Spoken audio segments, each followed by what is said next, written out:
հետաքրքիր հայտարարություն կվերաբերի այն եկեղեցիներին, այն մարդկանց, ովքեր որ որոշ տարօրինակ քայլեր են անում։ Բայց մինչև դա կուզեմ մի բան հարցնեմ։ Եղել է ժամանակ, երբ որ մեր այս եկեղեցու ամբիոնից արծարծվի ինչ որ մեկի անուն, պախարակվի ինչ որ մեկը, դու գաք Աստծո խոսք լսելու, հանկարծ լսում եք ինչ որ մեկի մասին, որ մենք խոսում ենք ու դու լսես զարմանաս, ինչի համար էս մարդու անուն ազգանունով շեշտվի ու զգուշացումներ արվի, ասվի, որ հերրու մնացեք այդ այդպես բան լսած կաք ընդհանրապես։ Եթե չեք լսել, ձեռք բարձրացրեք, այս պատկերը թող երևելի լինի։ Սա կարևոր է։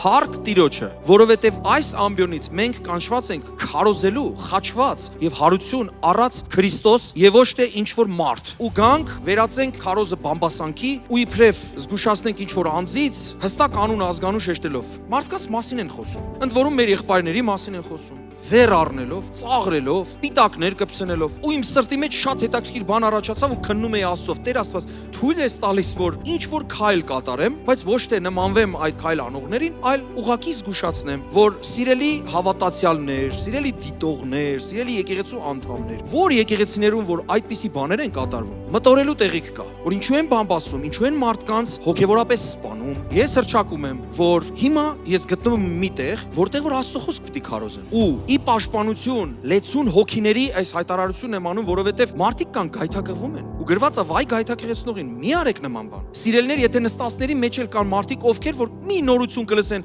ճշմարիտ է թե ոչ, սկսում են տարածել։ Մի արեք նման բան, դուք էլ նույնպես։ Եթե արել եք, ապաշխարեք։ Գրված է մեկը կա, որ եղբայրների չարախոսն է, դա սատանան է։ Ինչի միաբանվենք այդ անձի հետ։ Մեր շուրթերը թող Հիսուս քարոզեն։ Ինչի համար մարդկանց գայթակղեցնեն, որ մարդիկ էլ սառեն, հեռանան հավատքից։ Դուք գիտեք վտանգի ինչու՞մ է։ Կզարկեմ հովվին եւ գառնուկները կցրվեն։ Ահա թե նպատակը որն է։ Դրա համար թող տարածվի այս խոսքն էլ ու մարդիկ իմանան ու մի քիչ էլ վախենան ու ապաշխարեն։ Այլապես այդպիսի մարդիկ թող չգնան այտենց եկեղեցիներ, որոնց ամբիոներում Հիսուս չի քարոզվում։ Միգուցե կասես, բա որ հանկարծ ինչ որ մի դեպք պատահի եւ այլ եւ այլ։ Դրա համար էլ մեթոդ կա, ասում է ծառայողի դեմ ոչ մեկ վկայությունով, այլ մի քանի վկայությունով։ Եթե ինչ որ մեկը ճանապարհից շեղվում է, լինում է այդպիսի բաներ, սիրելիներ, բայց հավաքվում են, ցավում են միասին, աղոթում են միասին։ Ինչ որ ժամանակ նույնիսկ այդ անձը, որ հեռացել է ճշմարտությունից, չի ապաշխարում, դարձի չի գալի։ Ցավով արձանագրում են ստիպված ծառայողական կազմով ինչ որ քայլեր են ձեռնարկում, ոչ թե ընդհանրական այսպիսի եկեղեցու ամբիոններից եւ ինտերնետային հարթակներով տարածում, խոսում, որ մարդիկ գայթակղվեն այդ եկեղեցիներից հեռանան, գնան աշխարհիկ դառնան նորից։ Հասկանալի է, չէ՞ սիրելիներ, մեթոդը որն է, ճիշտ մեթոդներ կա ամեն բանի համար։